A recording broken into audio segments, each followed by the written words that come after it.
지난 한 주간도 하나님께서 우리 기쁨의 동산에 너무너무 잘해주셨습니다. 가장 먼저 감사할 것은 지난 한 주 동안 후원자 특별 새벽 기도가 있었고 어제 후원자 수양회가 있었습니다. 양육을 위한 거죠. 특별히 이번 양육이 기대되는 것은 다른 교회 담임 목사님과 부목사님들, 성도님들이 참여한다는 거예요. 와동에 있는 애연교회에 담임 목사님 비롯해서 7분이 참여를 합니다. 특별한 거죠. 하나님의 하반기에 일하실 것을 자꾸 기대하게 하셨는데 양육에 벌써 이런 일이 일어난다는 자체가 더 많이 기대가 됩니다. 왜냐하면 한 교회를 하나님께서 변화시키고 은혜 주시기 위한 과정이 됐잖아요. 너무 감사하고요. 많이 기도해 주십시오. 두 번째로는 형제들의 축제를 4년 만에 하게 됐습니다. 아마 한 번도 형제들 축제를 안 해보신 분들이 있을 텐데 우리가 돕는 후원하는 형제 교회가 많이 힘을 얻습니다. 4년 만에 함께 모이는데 후원 문의가 있죠. 여러분이 이 오시는 분들에게 내가 비누 하나, 치약 하나, 또 때로는 또 좋은 물건들을 한번 섬기고 싶다. 그러면 숫자를 한번 계산하셔서 하나당 한 개씩, 한 가지 하나씩도 좋고요. 어려우면 일부만 하셔도 좋습니다. 억지는 하지 마시고 내가 저분들을 어떻게든지 돕고 싶다. 그런 마음이 있으면 물품이든지 돈이든지 기쁨으로 하십시오. 억지로는 하지 마시고 성령이 감동하시는데 억지로 참지 마세요. 주님께서 분명히 이번에 오실 분들을 위로하기 위해서 성도들 중에 누군가를 통해서 분명 일하실 것입니다. 저는 그걸 믿기 때문에 광고하는 거예요. 다 하라는 게 아니에요.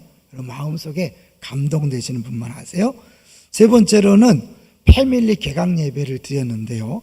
우리 이평강 목사님이 오셔서 설교한 내용이 너무 중요해요. 한번 꼭 들으셔야 돼요. 안 들으신 분들은 꼭 한번 들으셔서 정말 우리 교회에 꼭 필요한 말씀이고 하반기를 향한 하나님의 뜻이 무엇인지를 우리에게 보여줬다. 그런 생각이 들어요. 이번 주에 두 번째 시간이니까요. 꼭 참여해 주시고요. 그리고 이 패밀리 개강 예배 때의 설교 내용과 오늘 본문이 연결이 되어서 더 감사했어요. 자, 오늘 제목을 같이 볼까요? 오늘 제목 하나됨 1입니다. 1이니까 2가 있겠죠. 다음 주까지 시리즈로 하나됨 시리즈를 하게 될 것입니다. 교회에서요, 이 하나됨은 가장 중요한 가치입니다. 하나됨을 포기할 수 없습니다. 하나 될 때 진정한 교회고, 하나 될 때 하나님이 영광을 받으시고, 하나 될 때 그리스도의 복음이 선포됩니다. 그럼 거꾸로 하면 어떻게 해요?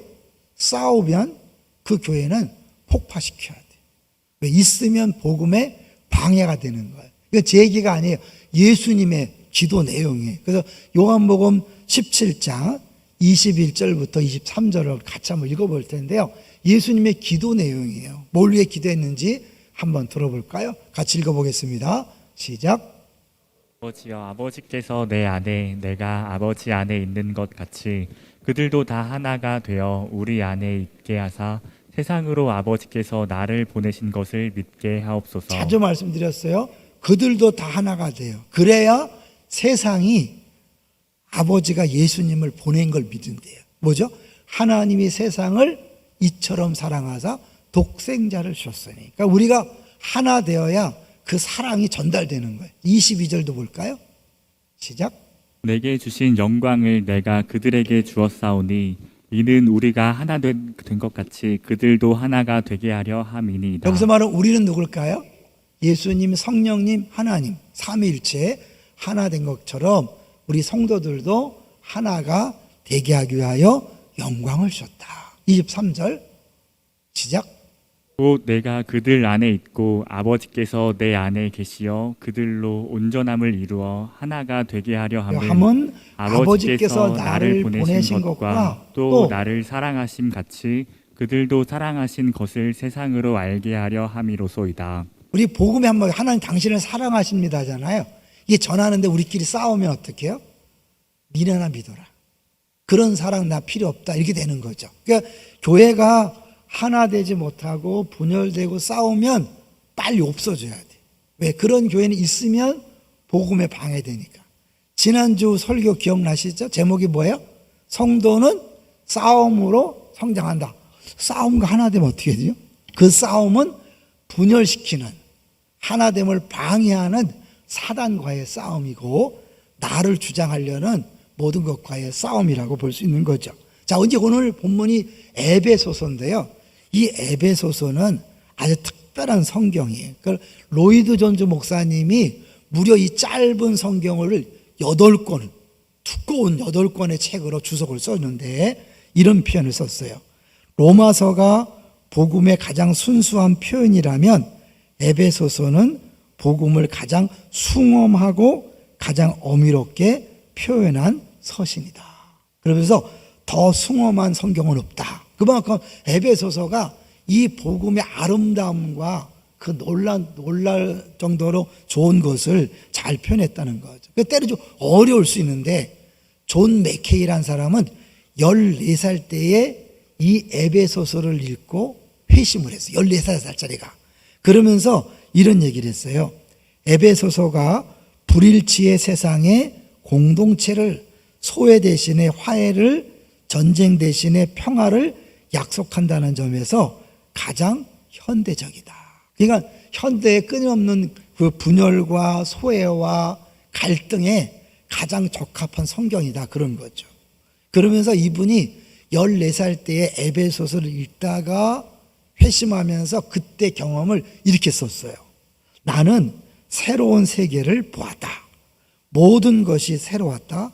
나는 새로운 관점과 새로운 체험, 그리고 타인에 대한 새로운 태도를 갖게 되었다. 사인에 대해서. 나는 하나님을 사랑했다. 예수 그리스도께서 모든 것의 중심이 되셨다. 나는 소생한 것이다. 살아있는 존재가 된 것이다. 왜 그랬을까요?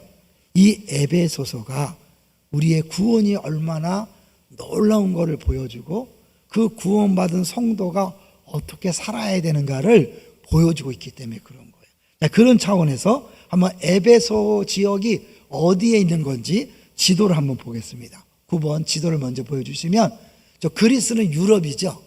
에베소는 아시아의 끝이죠. 근데 이 에베소가 로마 제국의 큰 항구 도시로서 그 당시 5대 도시가 있는데 그 중에 하나예요. 상업과 종교의 중심지고 허영의 시장이라 할 만큼 사치와 향락이 발달했죠. 이게 왜 중요하냐면 이 세상이 너무 화려하고 멋있다 보니까 자칫하면 예수 믿는 사람들이 거기에 현혹이 되는 거죠. 난 예수 믿어서 너무 불쌍한 존재가 됐다 생각하는데 아니라는 거죠. 그들이 상상할 수 없는 어마어마한 복을 너희들이 받았다, 누리고 있다. 그럼 너희가 최고 행복한 존재다라고 그렇게 말씀하고 있는 거예요. 자, 그런 차원에서 11절을 같이 읽겠습니다. 자, 이제 오늘 11절을 같이 읽어보죠. 시작.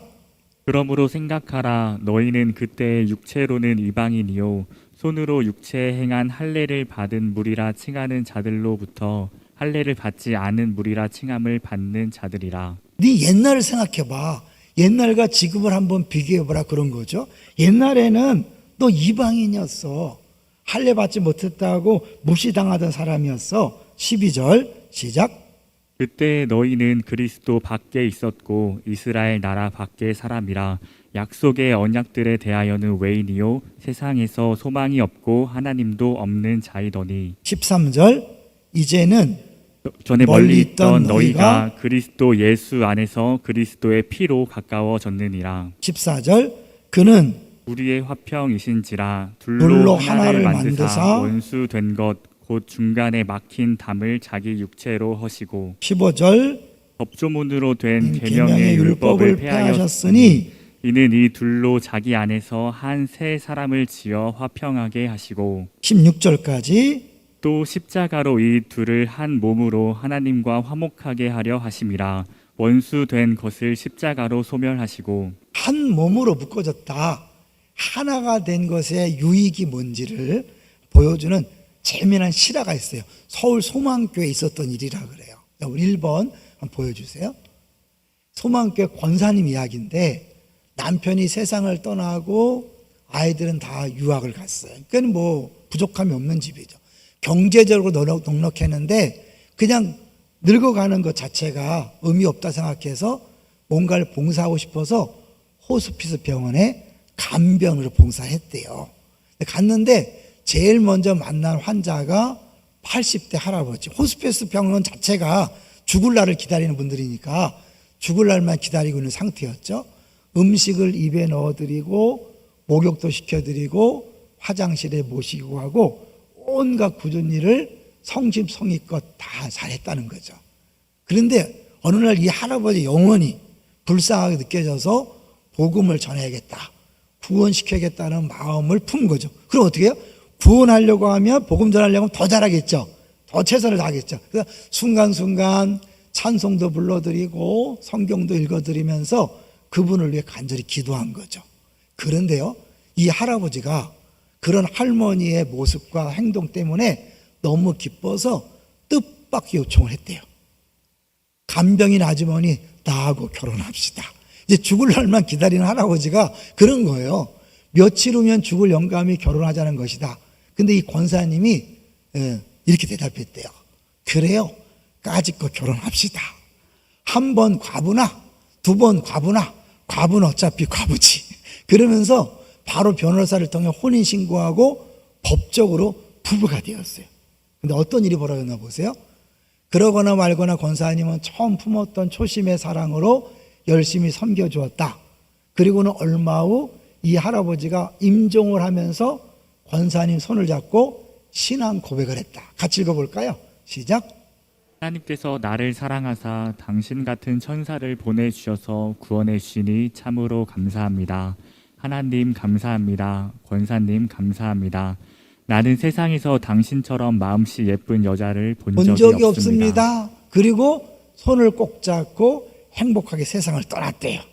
여기까지 하면 별로 재미없죠. 그 다음에 그러는 사이에 할아버지 통장에 있는 29억이 이 권사님 앞으로 이체됐어요. 할아버지는 이 돈을 누군가에 주고 싶은데 따뜻한 사랑으로 자기를 간병하는 권사님에게 주고 싶어서 결혼하자고 했던 것이고, 석 달 만에 29억 원이 통장에 들어온 거죠. 그 권사님 간증이 근데 참 감동적이었대요. 같이 읽어봅니다. 시작. 나는 연애도 해보고 결혼도 해보고 자식도 낳아봤지만 이 할아버지와 보낸 3개월 일하는 시간이 없었다면 나는 세상을 잘못 살 뻔했습니다. 너무나 행복했습니다. 아름다웠습니다. 네, 돈 때문에 그랬을까요? 아니죠. 정말 아무 사심 없이 최선을 다해 섬기면서 섬기는 행복을 맛보고 영혼 구원의 기쁨을 맛봤는데 29억 원은 보너스로 주어진 거죠. 제가 이걸 왜 골랐냐면요, 여러분, 하나가 된다는 것, 다 늙은 할아버지와 할머니가 결혼해서 하나가 되었기 때문에 그 할아버지의 29억 원이 할머니 것이 된 거예요. 하나됨이라는 것, 우리가 다른 사람과 하나 됐다는 건 그 사람의 모든 것이 내 것이 된 거예요. 하나님과 하나 되면 어떻게 될까요? 하나님의 모든 것이 내 것이 되는 거예요. 예수님과 하나가 되면 예수님의 모든 것이 내 것이 되는 거예요. 에베소는 끊임없이 그리스도와 함께, 그리스도 안에, 그리스도와 더불어 이렇게 얘기하잖아요. 그 결국 뭐냐면 그리스도의 모든 것들이 내 것이 되어서 자주 말씀드린 것처럼 하나님이 예수님 볼 때 뭐라고 그랬죠? 이는 내 사랑하는 아들이요 내 기뻐하는 자라. 그 선언이 우리 것이 되는 거예요. 근데 그 정도로 끝나는 게 아니에요.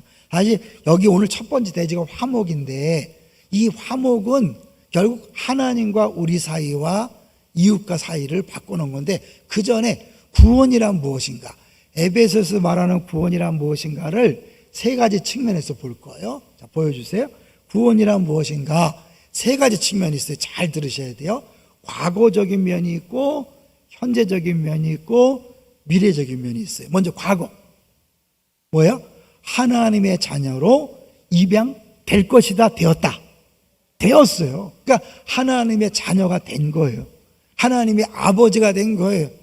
온 세상의 주인이신 하나님이 아버지가 되었으면 뭐예요? 끝나는 거예요. 고아 때 자기가 자기 인생을 책임지다가 그 부잣집에 입양돼도 신나잖아요. 부잣집 정도가 아니에요. 하나님의 자녀가 된 거예요. 두 번째, 현재는 뭐냐? 하나님 나라의 백성으로 살고 있다. 이 말은 뭐예요? 누가 왕인 거예요? 하나님이 왕이신 거예요. 왕은 실수나 실패하지 않아요. 이 하나님 왕으로서 통치하는 그 나라는 최고로 행복한 나라예요. 믿습니까? 자, 묻습니다. 여러분 행복하십니까? 구원 받았는데 행복하세요? 얼굴이 왜 그러세요? 죄송하지만 여러분 행복한 얼굴이 아니에요. 여러분 정말 우리는 행복해 마땅해요. 왜냐하면 지금 우리의 왕이 하나님이시고 그분이 통치하는 나라에 살기 때문에 행복해 마땅한데 왜 행복하지 않을까? 에베소 교인들도 행복하지 않았던 것 같아요. 그러니까 바울이 에베소 교인들에게 야 니네가 받은 구원이 얼마나 대단한 것인지 니네 모르냐? 그러면서 구원에 대해서 자세히 놀랍게 설명하는 거예요. 그러고 나 후반부에 가면 그러니까 너희들은 구원받은 백성답게 살아라. 잘 생각하세요. 내가 예수 믿는데 행복하지 않다. 1번 가짜일 수 있어요. 교회는 다니지만 예수를 안 믿는 종교인일 수 있어요. 두 번째는 예수를 믿지만 구원이 무엇인지 몰라서 이 행복을 놓치고 있을 수 있어요. 두 번째인 경우가 대다수일 거예요. 자, 세 번째, 미래적인 측면은 뭘까요? 미래. 온전한 상속자로서 하나님의 모든 것을 소유하게 될 것이다. 이미 상속자가 되었지만 아직은 그 모든 것들을 관리할 수 있는 능력이 없기 때문에 준비하는 과정이 있는 거예요. 그러나 어떻게 해요? 준비하지만 이미 성령께서 오셔서 보증했기 때문에 다 내 거예요. 그러니까 지금도 필요하면 하나님이 주셔요. 이제 다만 전체를 다스리고 전체를 책임질 만큼 아직 변화되지 않았기 때문에 훈련하는 과정에 있는 거예요. 이해되시죠? 그것이 사실은 신앙생활이거든요. 우리가 신앙생활이 뭐냐? 이 미래를 준비하는 거거든요. 자, 이제 넘어가서 다시 우리 15절을 다시 한번 볼 텐데요. 하나님께서 우리를 구원했다는 게 뭔가? 다시 15절을 볼게요. 15절 시작. 법조문으로 된 계명의 율법을 폐하셨으니 이는 이 둘로 자기 안에서 한 새 사람을 지어 화평하게 하시고. 한 새 사람이라는 게 뭘까요? 이건 새로운 인류. 이 신세대를 신인류라는 표현을 쓰죠. 완전히 다르기 때문에 신인류가 탄생했다. 근데 그 성경에 먼저 나오는 거예요. 이 한 새 사람은 새로운 인류를 만들었다. 어떤 인류인가? 유대인도 아니고 이방인도 아닌 완벽한 새로운 사람을 만들었다. 그래서 구원받은 사람은 더 이상 차별이나 구별이 없는 거예요. 남녀의 구별이 없어요. 유대인, 이방인의 구별이 없어요. 노인과 아이의 구별이 없어요. 그러니까 구원받은 사람들의 모임은 누구든지 자유로운 거예요. 내가 가난하기 때문에, 내가 못 배웠기 때문에, 내가 못생겼기 때문에, 그것 때문에 여러분 주눅들 게 없는 거예요. 하나님이 우리를 구원했다는 것은 완벽하게 새로운 인류, 모든 사람이 차별받지 않고 구별되지 않는 다 동일한 예수 믿는 사람, 하나님의 자녀라는 특별한 인종을 만든 거예요. 그 안에는 영남호남 없는 거예요. 좌파우파 없는 거예요. 그러니까 교회에서 팔을 나누고 다르다고 이야기하는 자체가 복음을 모르는 거예요. 저 인간은 나랑 너무 달라. 난 쟤랑 놀고 싶지 않아. 이런 사람은 아직 복음을 모르는 거예요. 예수님께서 십자가에 죽으셔서 막힌 담을 헐었다. 유대인과 이방인의 담을 헐어서 이제 유대인, 이방인 없이 다 같은 새로운 사람이 된 거예요. 이걸 십자가가 이루어놓은 걸 그림으로 한번 보여드릴게요. 십자가는 두 가지 측면에서 원수된 것을 해결한 거예요. 첫 번째 뭐예요? 우리가 아직 원수되었을 때 그랬잖아요. 하나님과 인간이 원수였다가 화목하게 된 거예요. 그래서 힘센 사람하고 원수지면 어떻게 돼요? 늘 불안하잖아요. 하나님과 원수된 사람은 누가 말하지 않아도 늘 불안하고 두려운 거예요. 그런데 하나님과 화목된 사람은 마음에 신기한 평안이 찾아오는 거예요. 알았죠? 그래서 예수 믿으면 평안한 게 절에 가서 평안한 건 다른 거 알았죠? 어떤 사람 그래요. 절에 가더니 평안한데 교회 왔더니 편안하네? 다른 거예요. 그런 차원이 아닌 거예요. 두 번째 뭐예요? 유대인과 이방인이 원수 관계였다가 화목하게 되는데, 여기선 유대인과 이방인뿐만 아니라 우리들 안에 뭐 젠더든지 남녀, 노인과 아이. 그러니까 난 나이가 들어서 이런 소리 하면 안 되는 거예요. 그럼 복을 모르는 거예요.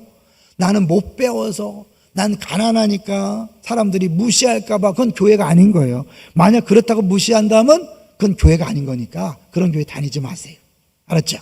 우리 교회도 만약 그렇다면 다니지 마세요. 근데 우리 교회는 그런 교회가 아니니까.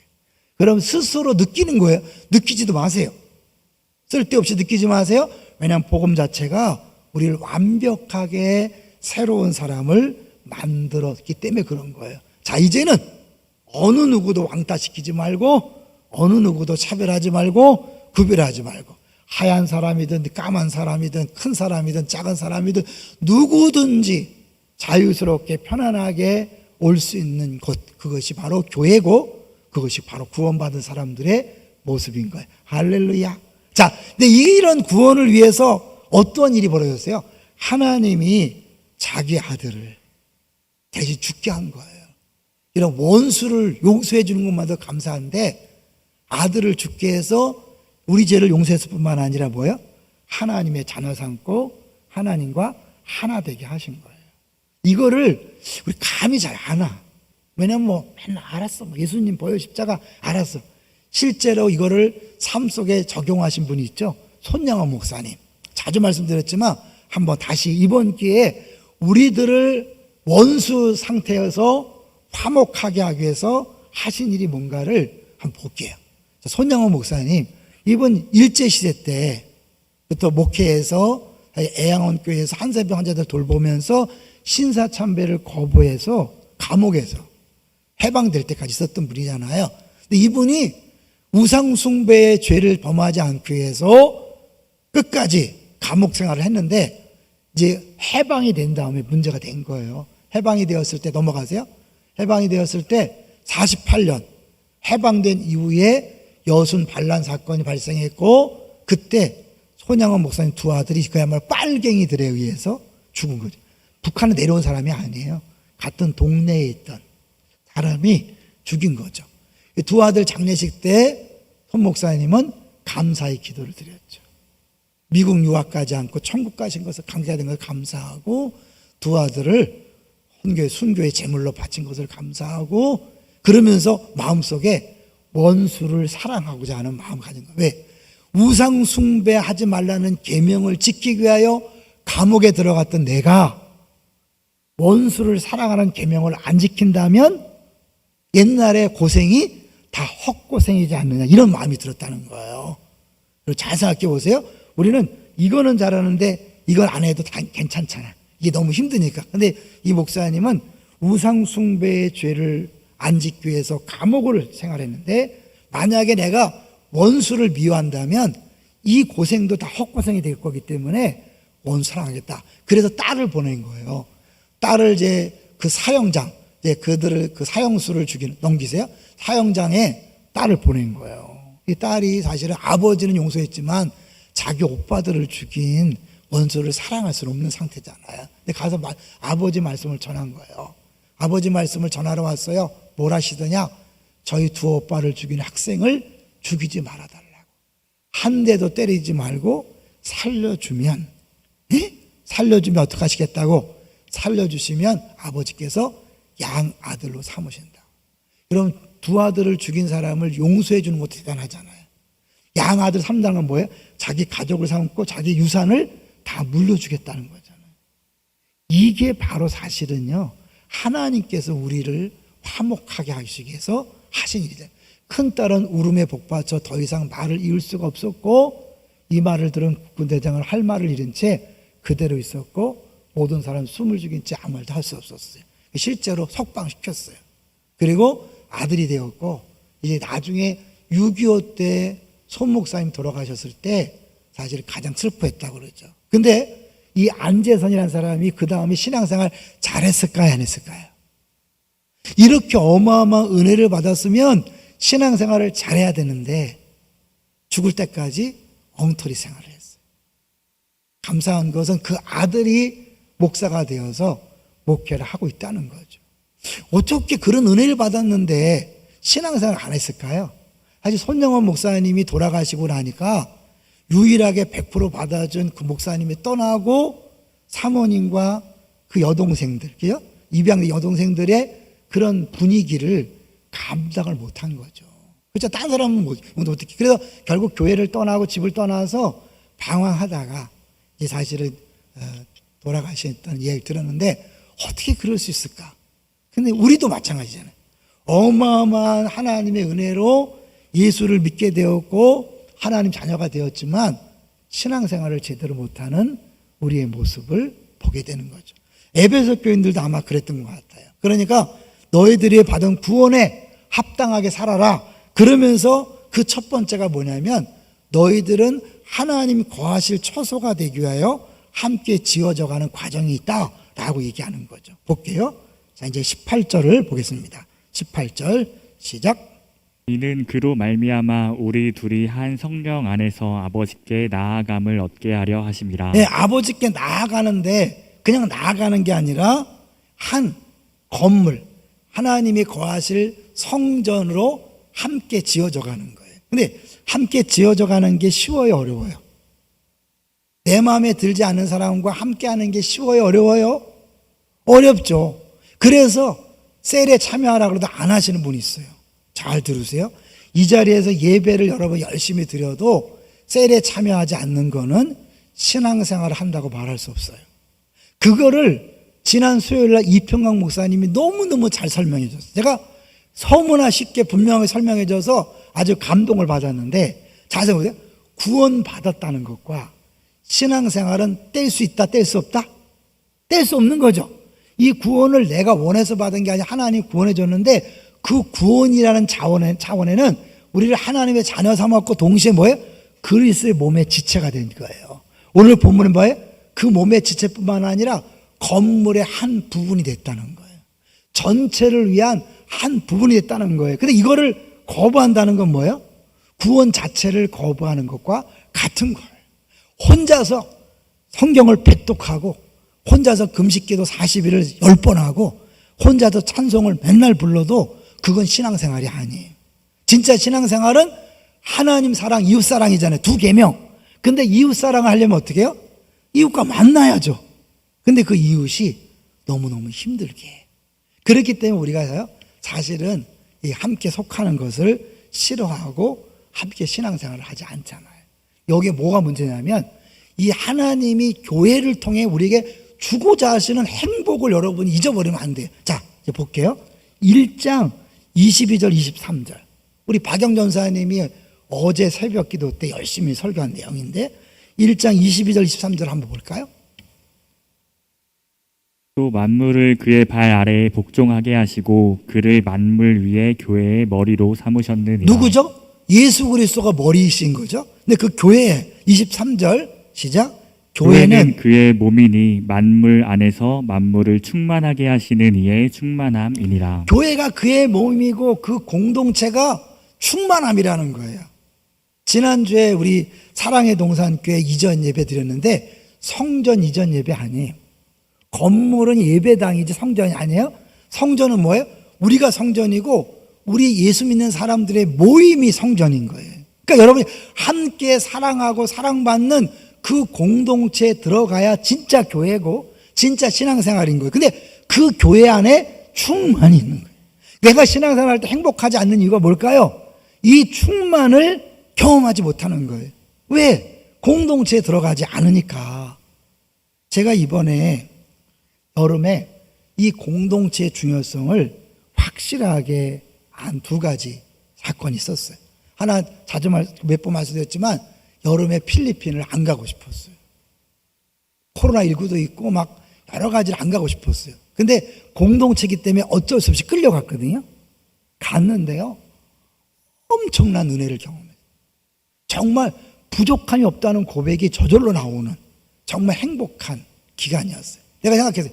야, 내가 내 생각대로 안 왔다면 이 행복을 못 누렸겠다. 근데 내가 공동체에 묶여서 사실은 김윤준 목사님 때문에 사실 눈치 보이고 그래서 갔는데 안 갔었으면 어땠을까? 여러분 이런 거예요.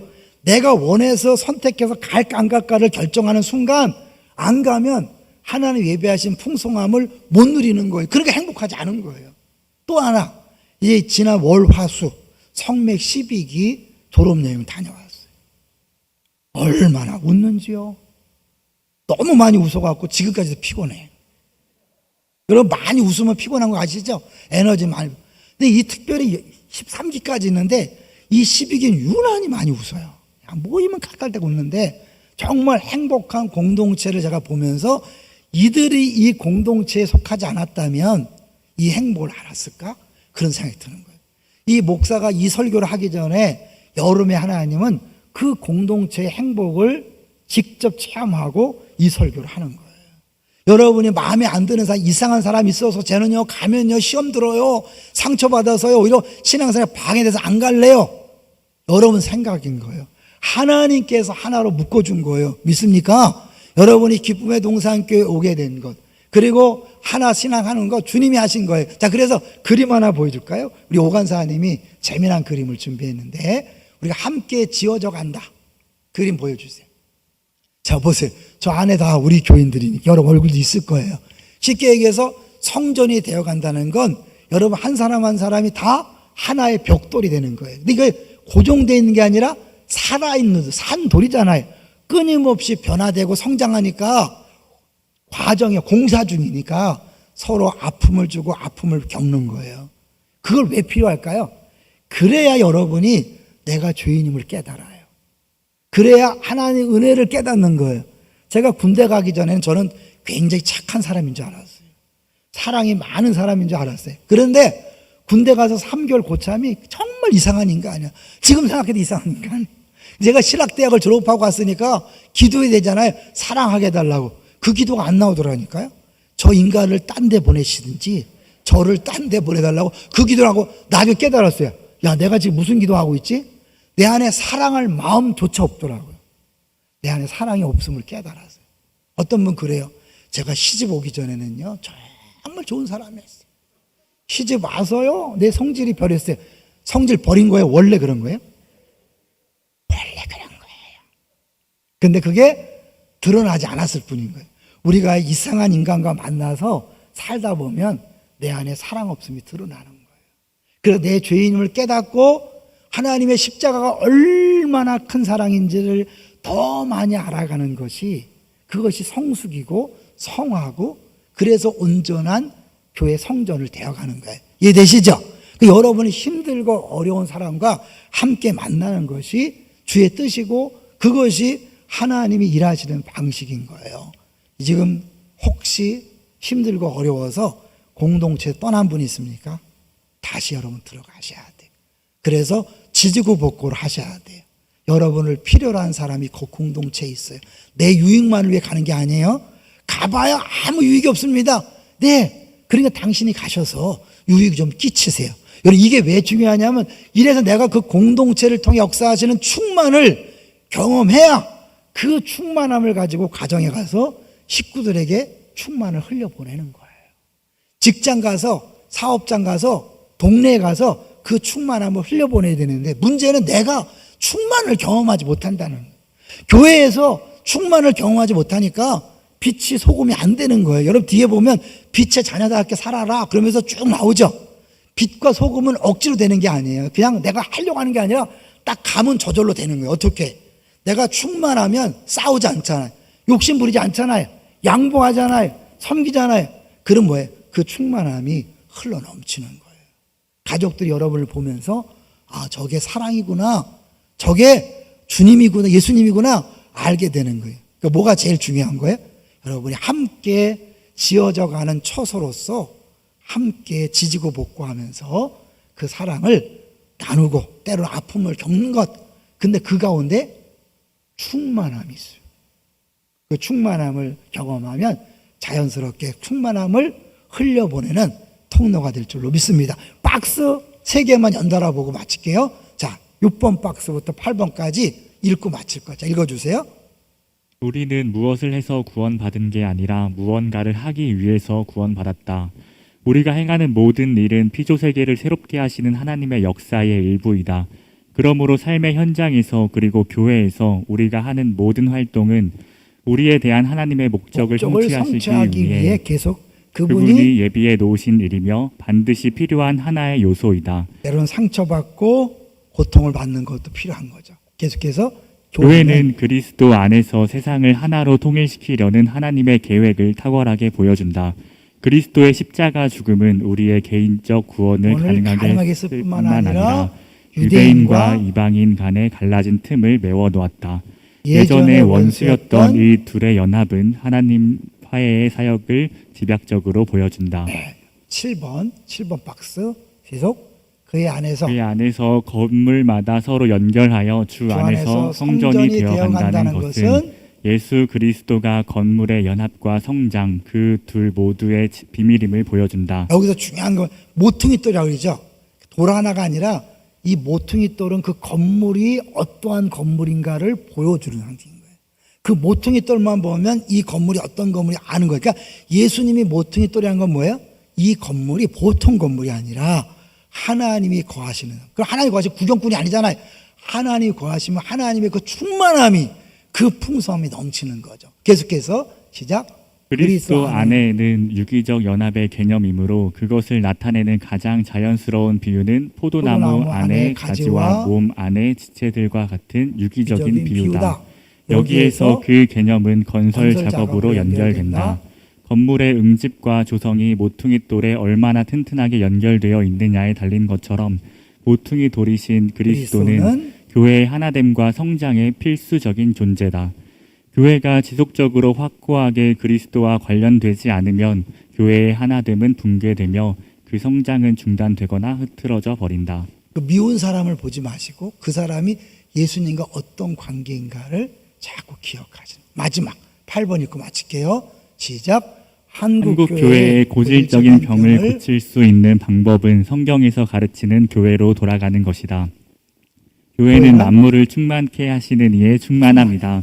각 개인들이 예수 그리스도와 연합할 때 그 충만하심을 경험하며 그들이 하나가 되어 공동체적으로 함께 성장하고 자라가면서 그 충만하심을 공동체적으로 경험할 수 있다. 시간이 갔지만 성매 12개 70대신 분이 있어요.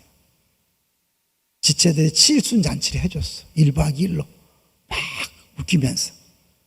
만약 그분이 그 공동체에 들어오지 않았다면 그 복을 누리지 못하고 아마 천국 갔을 거예요.